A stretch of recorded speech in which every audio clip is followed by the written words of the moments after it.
Buenas, voy a hacer un nuevo video esta vez. Voy a responderle a un usuario, no sé si es suscriptor, creo que no, que me hace una pregunta de un video viejo que hice sobre uno de los temas que más se ha repetido en este canal, en la historia, digamos, que generalmente rebatir el hecho de que el fascismo sea derecha.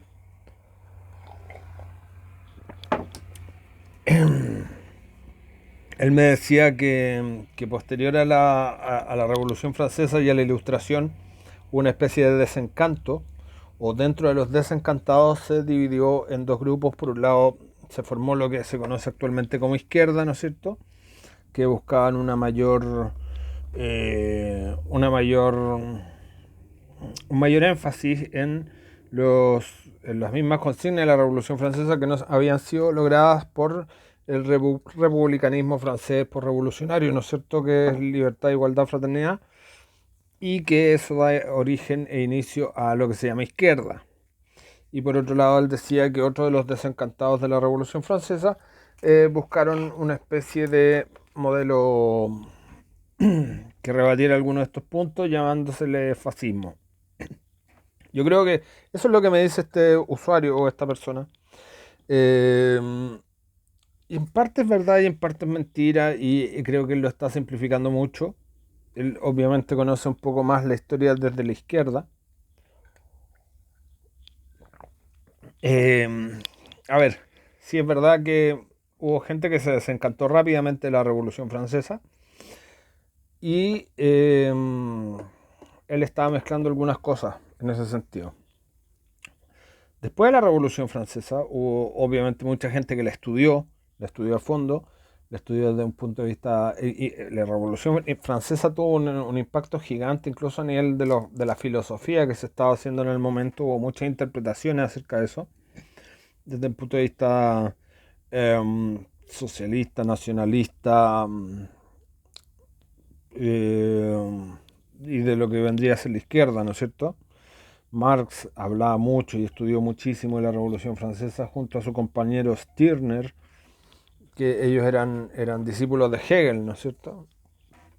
Que digamos uno de los últimos grandes filósofos, uno de los filósofos más influyentes en la actualidad, que yo por supuesto estoy en contra de las ideas generales, pero no se puede descartar que Hegel fue probablemente lo más importante. Y ojo, que ahí hay una clave que este señor no sabe. Hegel sí sirve de inspiración al fascismo y a la izquierda.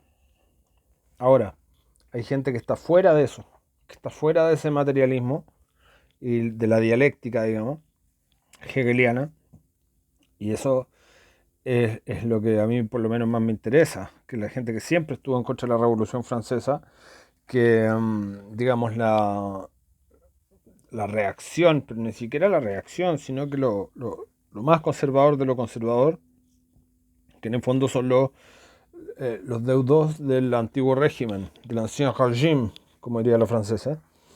Que eso es lo que a mí me interesa. A mí me interesa yo no me considero libertario, pero sí considero que hay cosas importantes e interesantes del mundo antiguo que se perdieron, no solamente con respecto a la mantención de las tradiciones per se, que ya sería algo bueno, pero va más allá de eso, y que tiene que ver con datos reales. Datos reales que, por ejemplo, significa o generan un puente entre alternativas políticas o filosóficas que parecieran contrapuestas, como el libertarismo y el conservadurismo o el tradicionalismo. Voy a explicar. En la antigüedad nunca hubo ningún rey que cobrara más de un 10% de impuestos. O sea, los regímenes que nos pintan en los libros de historia como que fueron súper tiránicos, absolutistas y malvados, en general tenían un gasto público súper controlado. Incluso mientras más atrás nos vamos, más nos vamos a dar cuenta que los antiguos reyes ni siquiera generaban sus propias leyes. En ese sentido se parecía un poco más a lo que actualmente existe en los países musulmanes, que es la Sharia. Porque uno puede decir los países musulmanes son dictatoriales, tiránicos, etcétera, pero claro, ellos no pueden ir modificando las leyes ni en el sentido de la moral, ni en el sentido de la verdad, ni se arrogan a sí mismos la representación absoluta de la verdad y de etcétera. Ellos tienen la Sharia, que es el mandato de Dios. Bueno, el mundo cristiano antiguo era muy similar en ese sentido. Los antiguos reyes de la Edad Media y posteriormente también, aunque cada vez menos, tenían una especie de mandato divino y ellos se basaban en gran medida en la Biblia para la ejecución de leyes, etcétera. Esto es bien importante. No es puedes verlo desde un punto de vista conservador, pero también puedes verlo desde un punto de vista del límite del Estado, del límite de los políticos. Cuando el político no puede generar nuevas leyes y no puede generar leyes que los sigan favoreciendo, finalmente es la propia tradición la que lo termina em, la que lo termina sujetando, digamos, la que termina controlando, más allá de los poderes, de los contrapesos, ¿no es cierto?, que existen en las democracias modernas, occidentales, burguesas, que, ¿no es cierto?, esta teoría norteamericana del contrapeso de los poderes. Antiguamente sí existían contrapesos, solo que eran contrapesos que estaban anclados en la tradición, en los fueros locales, en los cabildos, en el caso español, y que eran fuertísimos, eran importantísimos, al punto de que si nos inmiscuimos bien en la historia de la dominación, por decirlo así, ¿cuándo fue más libre la gente en Santiago de Chile? Cuando tenían cabildos donde ellos podían elegir las políticas públicas locales, o al día de hoy, que quieren imponer una constitución que además tiene un montón de normas que no van a poder ser modificadas nunca. O sea, estamos en un camino de libertad o estamos en un camino de ser cada vez menos libres. No voy a decir esclavitud, no voy a decir nada de eso, pero es evidente que vamos en un camino de menos libertad. Entonces, toda esta retórica modernista, posterior a la Revolución Francesa, que nos pinta como un logro de la Revolución Francesa, yo no sé en qué sentido lo es. Te hablan de los derechos humanos. Los derechos humanos realmente fueron inventados en Inglaterra mucho tiempo antes por gente que era cristiana y con un principio filosófico de que todos somos hijos de Dios y por lo tanto somos iguales en nuestra esencia, incluyendo reyes, incluyendo nobles. Ese fue el origen de los derechos humanos, que podríamos decirle tiene un origen divino, o divino en el sentido de la justificación de ese derecho, de los derechos humanos. La dignidad humana radica originalmente en el hecho de que los cristianos en este caso anglosajones, decidieron, digamos, sentar una jurisprudencia sobre la cual se decía que nosotros todos somos hijos de Dios y por lo tanto no merecíamos tal o cual castigo y merecíamos tal y cual respeto, etc. Y ese fue el origen, el germen de lo que se llama derechos humanos. No fue la Revolución Francesa. La Revolución Francesa lo que hace finalmente es crear el Estado moderno, ¿no es cierto? Y la gente que tiene renuencia con respecto al Estado, como en mi caso, y en particular al Estado moderno, obviamente ve a la Revolución Francesa como un retroceso. Ya, porque vemos que además está llena de retórica.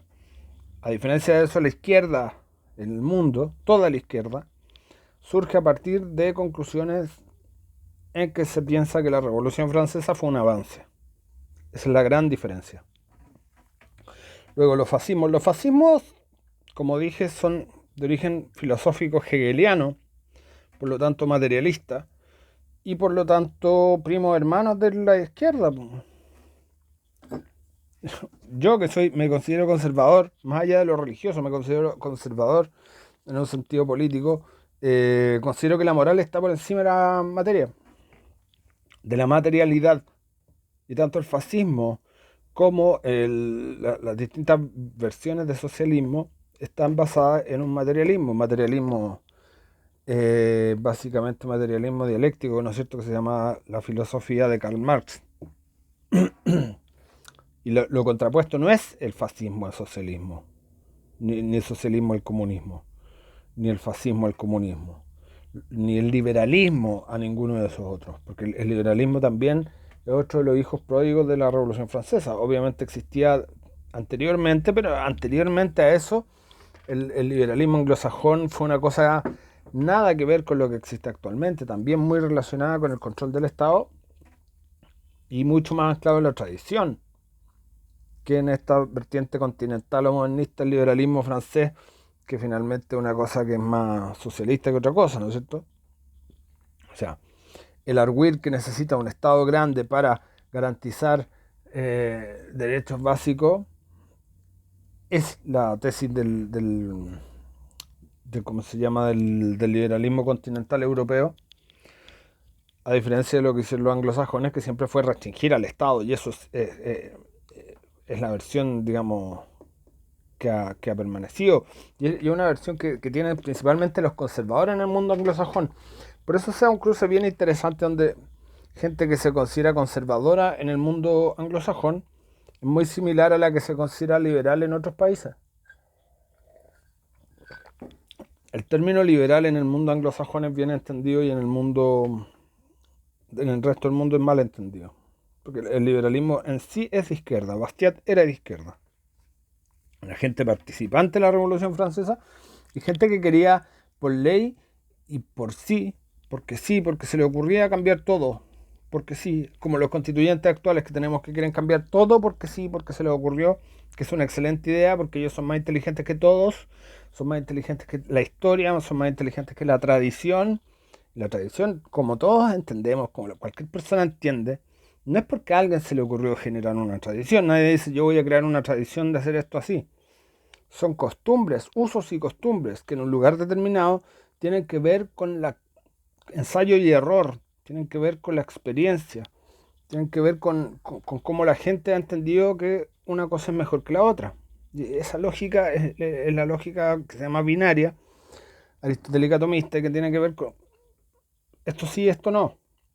Eso también obviamente lo están intentando refutar, ¿no es cierto?, las nuevas corrientes postmodernas, que ya son el acabose. Son el acabose. Si el modernismo era malo, el postmodernismo es peor.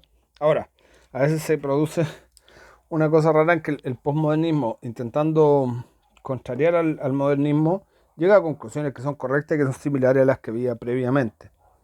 Yo no me quiero meter mucho en eso, pero tiene que ver con temas como la plurinacionalidad y otras con las que yo no estoy necesariamente en contra, a pesar de que es una bandera de lucha de la ultra izquierda. Yo no estoy realmente en contra de eso,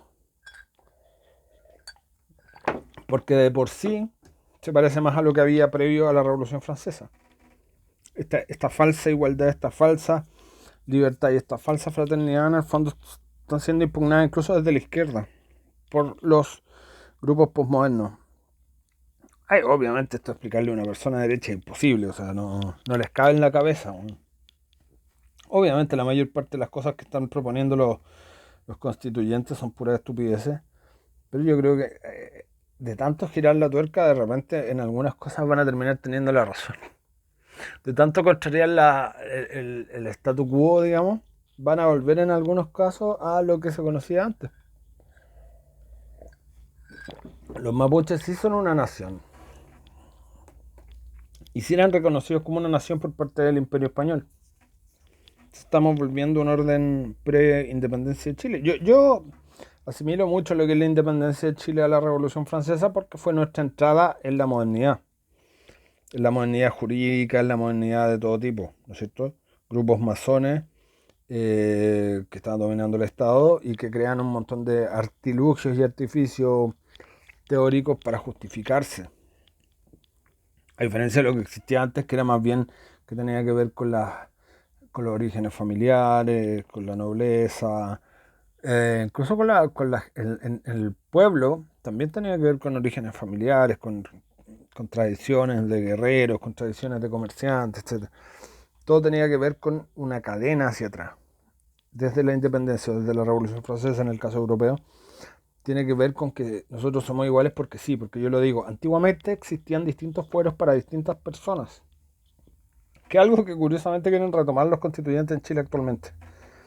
Por eso digo que a veces de tanto refutar a la modernidad, los postmodernos están llegando a soluciones muy parecidas a las que existían antes de la Revolución Francesa. Y ese es otro tema, para otro día, gracias.